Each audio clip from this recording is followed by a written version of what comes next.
E uma questão importante que você pontuou sobre a atualização. Sim. Porque às vezes o Nutri recém-formado, ali que ele está começando a atuar, ele se sente mal. Ele fala, pô, ela não está emagrecendo, por que será? Putz, será que eu errei aqui? E na verdade não é. A gente precisa entender, existem situações que não é da nossa ossada, nós não somos médicos, Sim. mas nós precisamos entender que o anticoncepcional, sim, Sim. ele vai prejudicar o ganho de massa de uma mulher. Sim, sim. Né? Ah. Então ele precisa também entender todos os pontos ali cruciais de que vão impedir e vão ali dificultar esse emagrecimento, por exemplo. Muitas vezes não é nossa ossada. Não, Doc, o que acontece é assim, às vezes você calculou a dieta, você escolheu todos os alimentos com a pessoa, só que o problema não é o que você fez, é o que ela está passando na vida dela, que ela não consegue aderir ao plano. Total.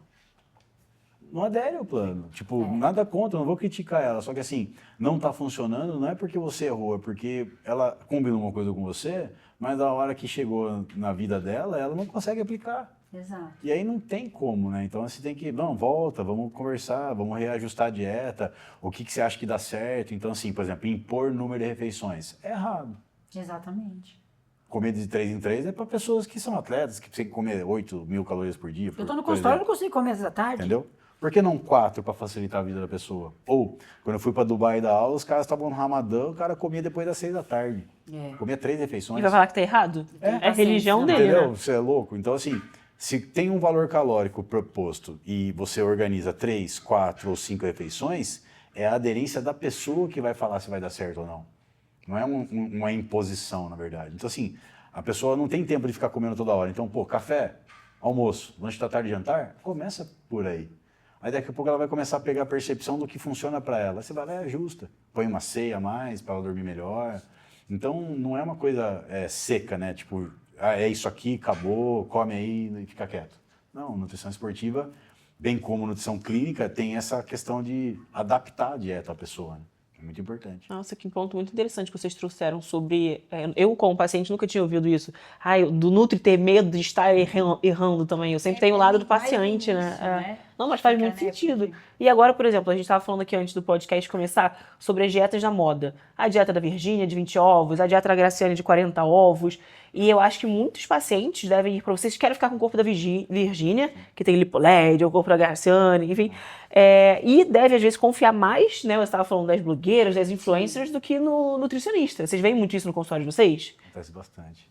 É porque, assim, lógico que a inteligência, o que a pessoa tem de ideia ali do que é uma nutrição, ela pega o que a influencer está fazendo e ela associa o corpo, só que por vezes é uma dieta monótona, de um alimento só, ou de muito pouco alimento, que é assim, a influencer tem empregada, a influencer tem personal, tem médico para fazer o tratamento estético. Tem babá para cuidar do filho dela. Então, assim, ela está para isso, o trabalho dela é esse.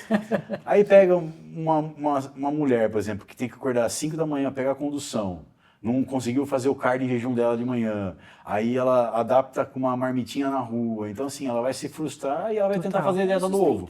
Gente. Entendeu? Vai funcionar? Por trás de qualquer restrição calórica vai ter resultado. Só que a que custo você está fazendo isso? Vai perder músculo?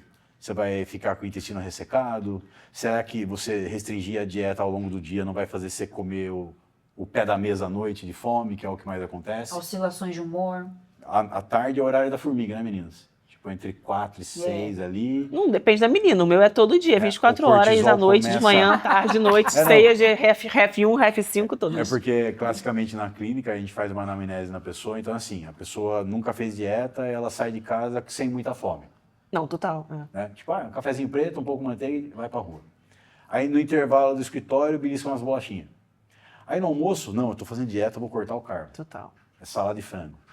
Beleza, ela vai aguentando até 3 da tarde. Quando bate Chegou. 4 da tarde, o cortisolzão começa a cair, Nossa. ela começa a pegar as coisas para voltar para casa, aquela fome de leão ou de leão começa a vir, e no meio do carro ou da condução, do transporte público, ela já está passando a mão no aplicativo para pedir alguma coisa quando chegar em casa. Nossa, você tava de olho em mim ontem, Felipe?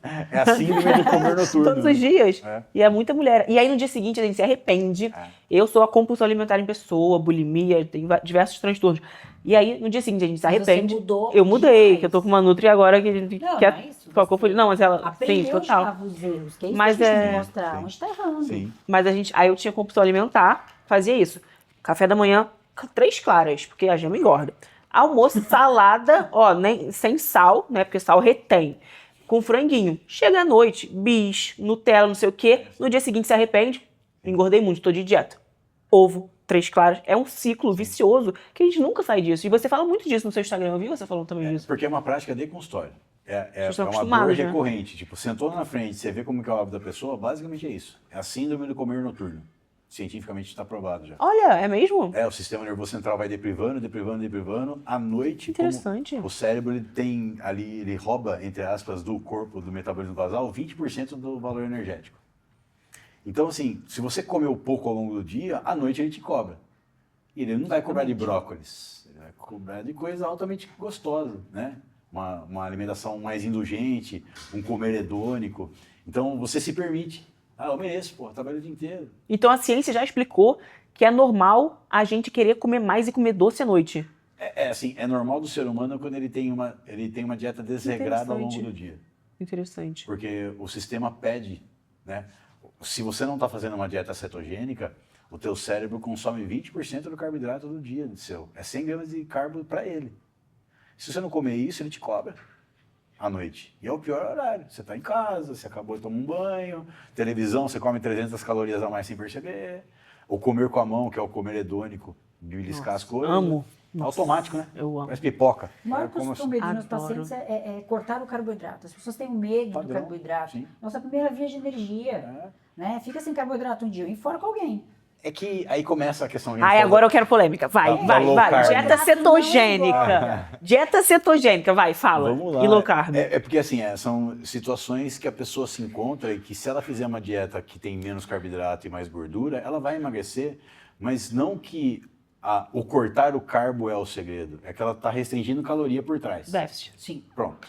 Então, por exemplo, a dieta carnívora que o pessoal tem na internet. Tipo, o cara come 400 gramas de ribeye no almoço e 400 gramas de ribeye no jantar. Você vai ficar rotando carne o dia inteiro, você não vai ter fome. E ele matou 1.200 calorias. Então, quem é compulsivo em alimentação, normalmente tem problema com carboidrato junto com gordura. Padaria, né? É ultraprocessado. Adoro. É jogar tampinha de álcool no fogo. Então, essa pessoa está embebida em carboidrato, ela está obesa, ela está sedentária. O que ela faz? Ela come mais gordura e proteína para sossegar o facho. E ela consegue emagrecer. Tem uma boa saciedade. Porque Pronto, beleza. Agora, quanto tempo ela vai fazer isso? E quando ela começar a treinar e ser mais fisicamente ativa? Eu vi um corte seu sem carbo não dá polêmico. pra carga, Eu tava Ela já não louca pra consegue entrar nessa mais fazer, pauta. né? Ó, agora a gente vai entrar numa polêmica que a carapuça que vestiu. Eu vi você falando Sim. que quem faz low carb não treina pesado. Quem é do esporte sabe, não tem como você fazer musculação força. Tá vendo? Que eu como toco toda semana. É porque assim, Ela e a dona Maju, com medo de eu carboidrato. tenho muito personal trainer parceiro que me indica cliente. E quando a pessoa ela já é treinada e ela come pouco carboidrato, ela morre no meio do treino. Tipo, o glicogênio é o açúcar do músculo que demora 4 a 6 horas para fazer. Se você treina de manhã, você tem que comer à noite.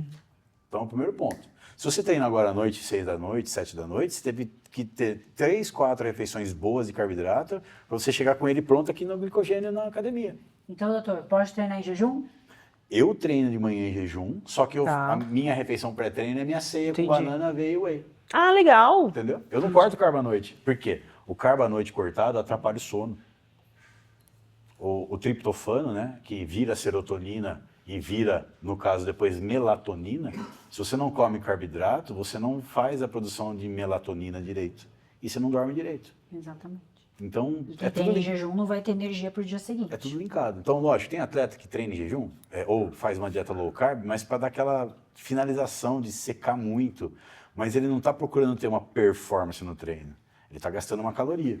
Sim. Então, você pode testar. Vai fazer um treino de perna. Se você comer bem antes de treinar a perna, você desenvolve melhor o treino. É fato. É a tonelagem. E não é comer em cima da hora. Não é. Tipo, um 12 leite antes do treino não vai te O salvar. pré-treino que eu como aqui 30 minutos antes, não. Depois de glicogênio, ele vem lá de trás. Lá de trás. Você está dando energia para o sistema nervoso central e para dar uma hypada ali na energia momentânea. Só que quando você está treinando, o que importa é o que tem dentro do músculo, que é o glicogênio que está lá pronto, que é o que faz você destruir no treino. Quantas horas antes eu devo comer? A média de, assim, são refeições dentro de um período de 6 horas. Então, 3 refeições para chegar bem para treinar, por exemplo. Atleta, bodybuilder, ele come 3 vezes para treinar Antes de depois. treinar. Ou faz que nem você. Come na noite anterior. Dependendo do caso. Mas o atleta profissional, ele come 3 mesmo, ele Entendi. treina no meio do dia. Treina na hora do almoço, ali, à tarde, é diferente. E é verdade. para digestão, assim, quantas horas é interessante comer antes de dormir?